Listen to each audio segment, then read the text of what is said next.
For all of you fan out there that loved the last Five Nights at Freddy's film, the sequel is here. If you were on the fence with the first one and thought, it wasn't the worst thing ever, there's room for improvement, the storyline's kind of a disaster, but they'll figure things out in the sequel. Oh boy, how do I have news for you.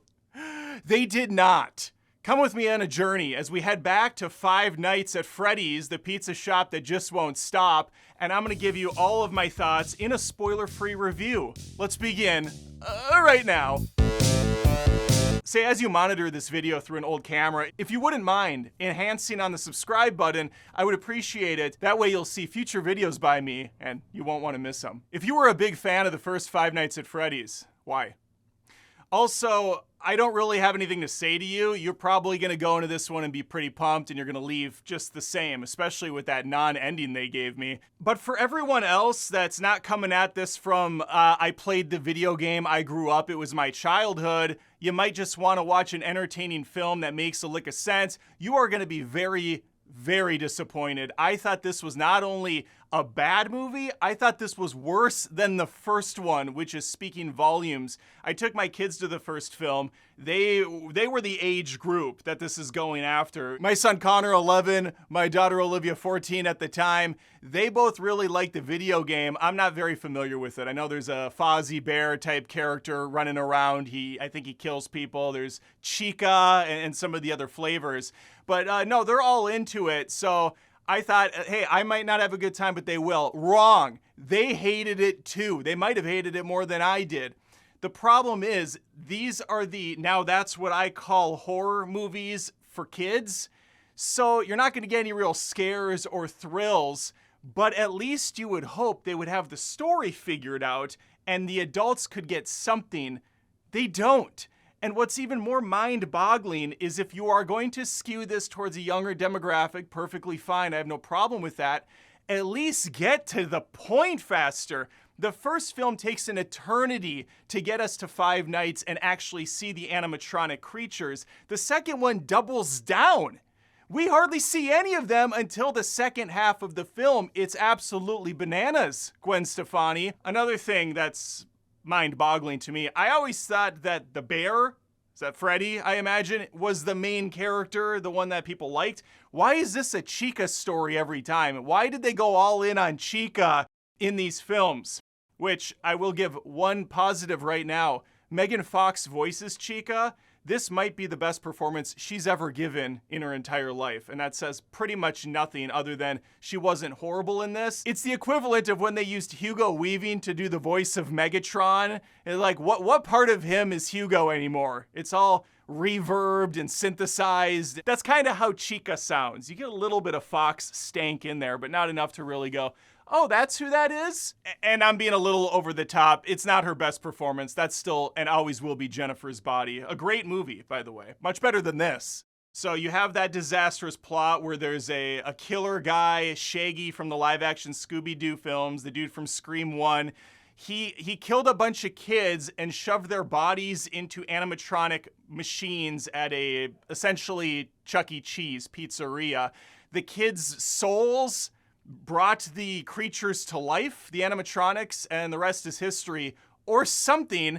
Like, what is this plot? It's so freaking nonsensically stupid. I can't imagine it follows the game one-to-one in that regard, but setting that aside, I can forgive a bad plot. I can forgive a really out there storyline. As long as the thrills are there, as long as the action's there, as long as the scares kind of are present, as long as it's fun, as long as it's lively, as long as it's colorful and bonkers and zany and all those other descriptive words I'm using, it's really not any of those things. In the sequel, we see the daughter from the first film. Piper's playing the character again, Abby. She's supposed to be 11. She acts like she's 6. This girl colors like she's 4. What a terrible job she does drawing things. Anyway, she's still very much obsessed with that faithful night, the 5 nights, I suppose, and she wants to see her friends again. And by friends, she means the ghost kids. The dad, PETA from Hunger Games, not to be confused with Peter, an actual name, PETA from Hunger Games is back as Mike. He says he's gonna fix them up. He's lying to her. He doesn't give a crap, but he can't fix them. What is he gonna do? He's an idiot. He's not going to do anything. No, instead, he's going to try to date the daughter from the first film of the killer. And that's a subplot I can't imagine anyone was asking for. Man, what's the relationship dynamic going to be from the kid in Hunger Games and some random-ass chick? I hope that really works out. Outside of the fan favorite animatronics returning, Chica's here. We love Chica. Gotta have more Chica. We have a brand new villain. The marionette. The marionette, it turns out, was the big attraction in the first location. Keep in mind, there are 2 Freddy's locations in this film, and both of them are apparently right down the street from each other because Abby's able to bike to the new one. What is going on? You don't put 2 Chuck E. Cheese 6 blocks away. That's just bad business. Even Starbucks is closing shops. I will give the film credit in this one regard. The marionette is okay. The marionette is kind of creepy at times. You know, again, if you're 5 or 6, and that's fine. That's definitely what this movie's going for. The critical thinking skills are out the door for anyone over that age. The characters that are in this film, I mean, I can't even think of another movie that has people so stupid. Maybe The Strangers, if you saw the new Strangers movies. This gives those characters a run for their money. There are several scenes in this film where a character will be walking, slip and fall into a 3-foot deep little waterway, and instead of, I don't know, getting the fuck out, they just stand there waving their arms around like something has a hold of them, but nothing does outside of bad writing. This is what you're up against, folks, for an hour and 40 minutes in a PG-13 film. I know some people were pretty jazzed that Wayne Knight is going to be in this. They are finally able to say, hello, Newman, once again. Unfortunately, he's kind of a bit player. He plays a science teacher who's a total douchebag, by the way. He's really giving it to the kids who are making incredibly sophisticated animatronics. He seems to think that they're all supposed to be Einstein level. I did find this one to be a little bit more violent. There are a few more kills that were aggressive. I thought, okay, I saw a little splatter of blood there. There was implied decapitation, short of course for decapitation. Outside of that, there's just really nothing. If you are a big fan of Five Nights at Freddy's, the video game, I don't know the justification for thinking this is the greatest thing or this does service to what you like. Let me give you an example. I grew up, of course, playing Mario Brothers because I'm 900 years old, the original. And when the 90s Mario Brothers movie came out with, Bob Hoskins and those other guys, John Leguizamo, I thought that was absolute dog shit bad. And I was 11 or something. I don't even know. I was probably like 9. I didn't have to hide behind a fandom or justify its existence and say, hey, it gave me a lot of lore that I was looking for. There was a Yoshi in there. Daisy was in the mix. We set up a sequel. No, a bad movie's a bad movie. And a movie should be able to stand on its own and not hide behind the property that it's trying to mimic. From a production standpoint, visually and whatnot, it's not doing anything amazing, but I still think the animatronics are damn good in this. So much better than the story deserves because these are beautiful looking creations using practical effects. I'm sure some CG's used here and there, but for the most part, it looks like it's all done with real people in suits or real technology, and that's impressive to see. Another testament to the story is just how silent these creations can be when they want to. It's established that they move at a snail's pace and weigh what looks to be a couple tons. Just whoosh, whoosh. Yet we have multiple moments in this film where the animatronic will be down a hallway, a character will walk through a door, and then scan and it's right there. How? Did it warp across the room? These things shake the ground like they're in a Jurassic Park movie. How are they getting over there? How are they sneaking up on anyone?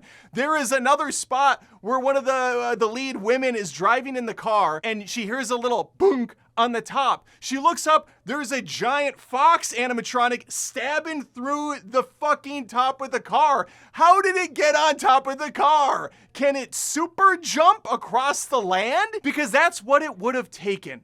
I will give it one more compliment. The music in this is a banger. just firing on all cylinders. I love the music in both Five Nights movies. They do a good job here. Again, ending is so abrupt and ridiculous and sets up another stupid movie that I can't imagine many people are leaving the theater going, wow, wowie, wow, fun. I get to go see another Five Nights movie and plop down another $15 for myself unless I take my family of 4. Then I'm spending like $80 once I get drinks and popcorn. This is worth it.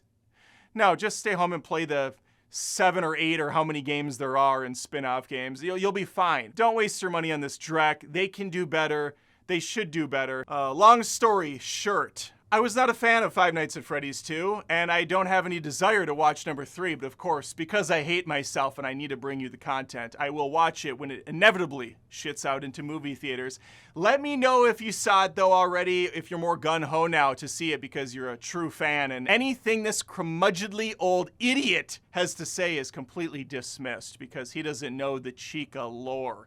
Put it in the comments. Think of subbing to the show Adam Does Movies on YouTube, Spotify, Apple Podcasts, Rumble. I'm everywhere at this point. And hopefully, I see you next time. Take care.